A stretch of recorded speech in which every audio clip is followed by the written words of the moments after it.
As the summer of 1922 rolled on, so did Gatsby's parties. Nick Carraway, our narrator, was always shocked by the way people gossiped about Gatsby while enjoying his hospitality. How rude. Our Nick is something of a people watcher. He even recorded a schedule of Gatsby's regular guests, the who's who of America's East Coast. Interestingly, some of them went on to meet very sticky ends, including murder, suicide, and imprisonment.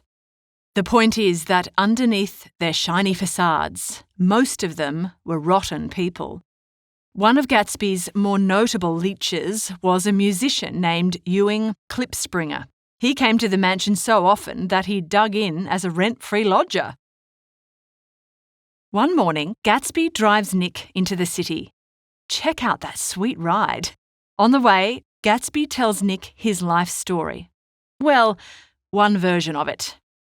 Gatsby offers Nick a well-rehearsed yarn about coming from a wealthy Midwest family, being educated at Oxford, travelling through Europe, and trying to escape a very sad thing that happened in his past.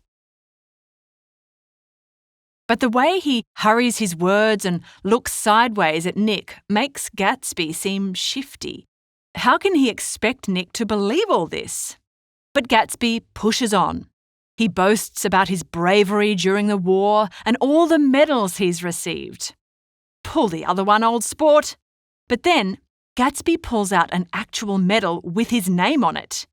Is he legit? Then Gatsby brandishes a photo of himself standing with his Oxford cricket pals. Maybe he is legit.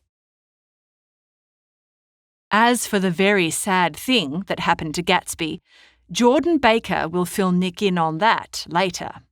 Ah, so that's what Jordan and Gatsby were discussing at his party. At noon, Nick meets Gatsby for lunch. He also meets Gatsby's shady business partner, Maya Wolfsheim. Nick's unflattering description of Wolfsheim suggests that Nick is a bit racist. Wolfsheim has known Gatsby for a long time and is clearly an underworld figure. He even wears human molars as cufflinks. Classy. At the end of lunch, Nick bumps into Tom Buchanan. When he introduces Gatsby to Tom, a look of embarrassment comes over Gatsby. That's a bit odd, don't you think? Later that afternoon, Jordan gives Nick the scoop. 5 years prior, in 1917, Daisy had a love affair with a young army officer named, you guessed it, J. Gatsby. It happened back in her hometown of Louisville, when she was only 18. But then Gatsby went off to war and Daisy married Tom Buchanan a year later in an extravagant ceremony. But get this, the day before the wedding, Daisy received a letter from Gatsby, got roaring drunk, and tried to call the wedding off. But Jordan and a maid helped her snap out of it, so the wedding and honeymoon all went ahead exactly as planned.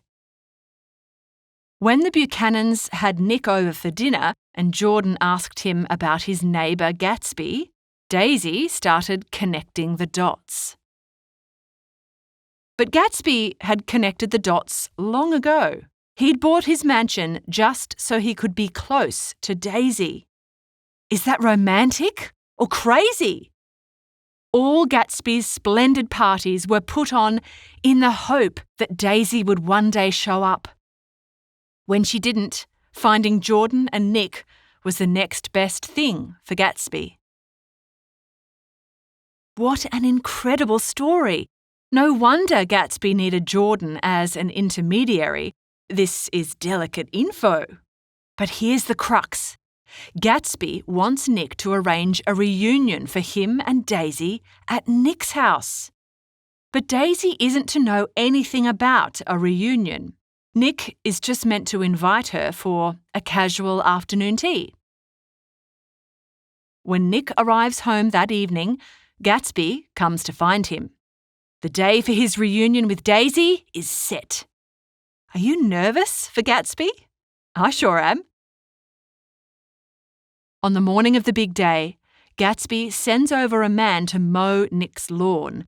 He also sends a truckload of flowers to deck out Nick's cottage. He's a bit of a perfectionist, old Gatsby. When Gatsby arrives, an hour early, he looks like he hasn't slept.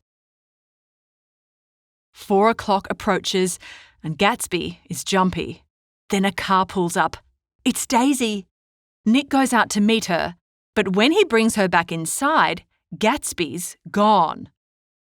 Then there's a knock at the front door. It's a soggy Gatsby, looking like he's just arrived fashionably late. He storms past Nick and into the living room. What a performance! Nick hears silence, then a murmur from Daisy, then silence again. Yikes! Was this a bad idea? The scene in the living room is a cringe fest. Gatsby's fumbling all over the place. When Nick excuses himself to give them some privacy, Gatsby runs after him in a panic. Nick scolds Gatsby and sends him back into the living room to face the music. While Nick gets some fresh air in the pouring rain, the atmosphere shifts inside his house. He returns to find Daisy and Gatsby absorbed in conversation. Daisy's beautiful face is streaked with tears, and Gatsby is radiant and calm. Later, Gatsby gives Daisy and Nick a tour of his mansion. Wowee! How did he earn the money to buy it in only 3 years? When Nick asks what business Gatsby's in, he gets defensive, but then makes vague references to the drug and oil businesses. Whatever you say, old sport. It's hard to believe he lives here all alone. Oh, except for Klipspringer. By the time they reach Gatsby's bedroom, Gatsby is in a state of wonder. He can't believe Daisy's actually here. He opens his cabinets to showcase his beautiful garments and starts throwing all his fine shirts on a table. Daisy is so overwhelmed by their quality that she starts to weep. Quality linen can do that to you. Nick notices a large photograph on Gatsby's bedroom wall. Gatsby explains it's of the late Mr. Dan Cody, his best friend many years ago. Was Gatsby a sailor as well? When it starts to rain again, Gatsby summons Klipspringer to play the piano for them. That must be how he earns his keep around here.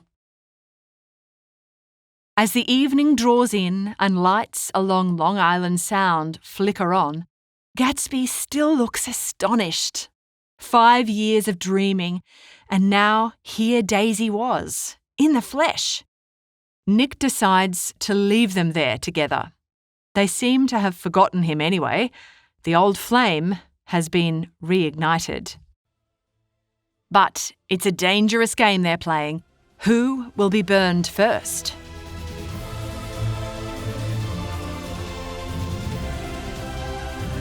We hope you enjoyed this Schooling Online production. For more easy lessons, check out our other videos.